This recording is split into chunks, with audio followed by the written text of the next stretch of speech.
के तो सारे ठेके दे दिए, अब राज्यों के ठेके भी देने हैं उनको, इसलिए इनको डबल इंजन की डबल लूट की सरकार चाहिए। अभी आएंगे, आपके घर में आएंगे चुनाव में और कहेंगे जो जो केजरीवाल ने किया वो सारा काम हम करेंगे। अभी कह रहे हैं, ये जा रहे हैं जगह जगह, जो जो केजरीवाल ने किया सारा काम हम करेंगे। तो उनको कहना फिर तुम्हारी क्या जरूरत है, केजरीवाल है ही हमारे सारे काम करने के लिए, फिर इनकी क्या जरूरत है। बिल्कुल, चलो इनको एक मौका देते हैं, इनसे ये पूछना, केजरीवाल ने बिजली फ्री कर दी, आज इनकी 22 राज्यों में सरकारें हैं, इनसे पूछना एक राज्य बता दो जहां तुमने बिजली फ्री करी हो, एक राज्य बता दो।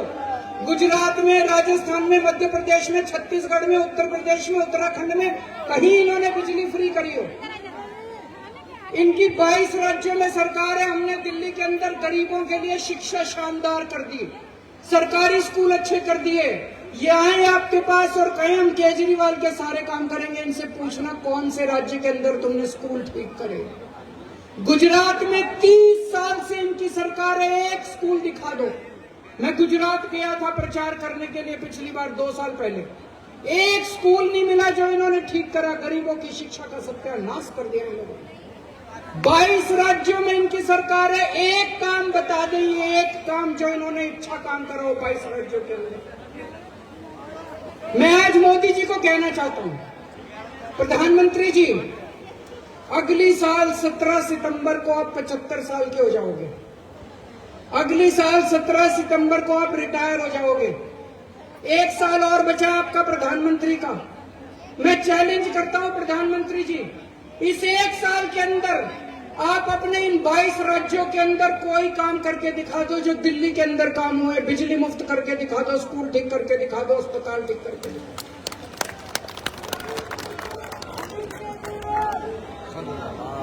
लोग ये कह रहे हैं 10 साल हो गए मोदी जी को राज करते करते, 10 साल में इन्होंने कुछ नहीं करा।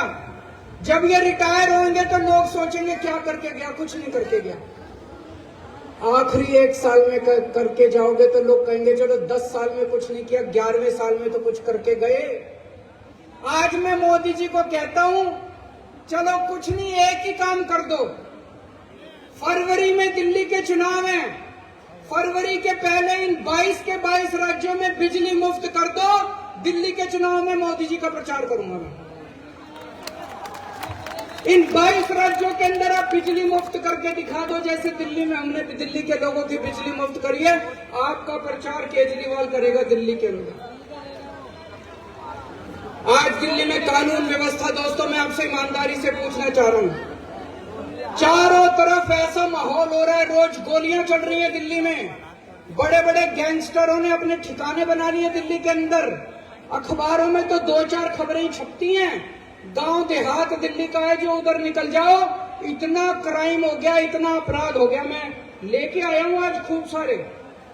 4 अक्टूबर को खड्डा कॉलोनी, दक्षिण दिल्ली जैतपुर में नीमा हॉस्पिटल में एक 50 साल के डॉक्टर की हत्या कर दी गई गोली मार के। 30 सितंबर को उत्तम नगर में भारतीय जनता पार्टी के नेता रमनजीत सिंह की गाड़ी के ऊपर गोलियां चलाई गई।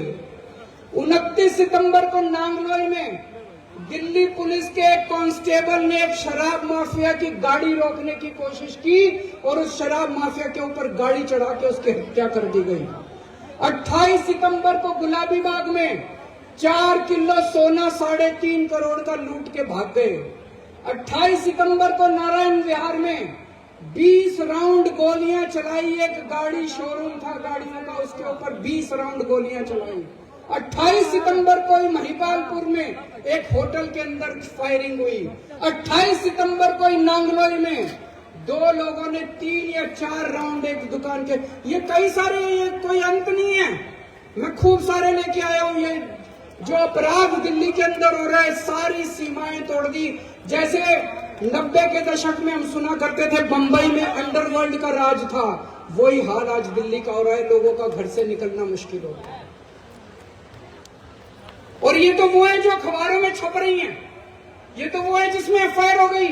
मैं आपसे पूछना चाहता हूं, कितनी ऐसी घटनाएं हैं जो पुलिस के पास जाती नहीं है या पुलिस एफआईआर ही नहीं करती। कितनी घटनाएं ऐसी हैं। दिल्ली के अंदर आज आम आदमी का सुरक्षित जीना मुश्किल हो गया। दिल्ली पुलिस इनके पास है, सुरक्षा व्यवस्था इनके पास है। क्या कर रही है बीजेपी? क्या कर रही थी बीजेपी जब ये फायरिंग हो रही थी? क्या कर रही है बीजेपी जब ये सारी घटनाएं हो रही हैं? बीजेपी दिल्ली सरकार के काम रोकने की कोशिश कर रही है। बस ये करती है। उनको एक ही काम दिया था आप लोगों ने कि दिल्ली की सुरक्षा व्यवस्था संभालो। वो तो इनसे संभलती नहीं। जो काम इन लोगों को दिया गया वो काम तो ये करते नहीं, लेकिन वो दिल्ली सरकार के काम को बस मार्शल रोकने की कोशिश करते हैं। बसों के अंदर इनको क्या पता बसों में कैसे यात्रा होती है। राजनीति में आने के पहले मैं 10 साल दिल्ली की झुग्गियों में रहा था। बसों में रोज आया जाया करता था। बसों में 10 साल तक दिल्ली की बसों में मैंने भी खाक छानी है। मुझे पता है कि दिल्ली की बसों में क्या व्यवस्था होती है। एक महिला जब दिल्ली की बस में चढ़ती है, अगर उसे बैठने को सीट ना मिले तो मैं जानता हूं उसके साथ किस तरह का व्यवहार किया जाता है। इधर से कोई छेड़ता है, उधर से कोई छेड़ता है, इधर से कोई उसको तंग करता है। किस तरह से दिल्ली की बसों के अंदर जेब कतरे काम करते हैं, किस तरह से अपराध होते हैं। जब हमारी सरकार बनी हमने दिल्ली में बस मार्शल नियुक्त किए। बस मार्शल जब से नियुक्त किए मेरे को चारों तरफ से पता चलने लगा महिलाएं अब अपने आप को सुरक्षित महसूस कर रही हैं। अगर किसी बस के अंदर कोई मनचला कोई गलत आदमी किसी महिला को छेड़ता था, वो जोर से शोर मचाती थी। बस मार्शल उसको तुरंत आके दबोच लेते थे और उसको पुलिस थाने ले जाते थे। कितने ऐसे मौके हैं, मेरे को पता है हमारे बस मार्शलों ने कितने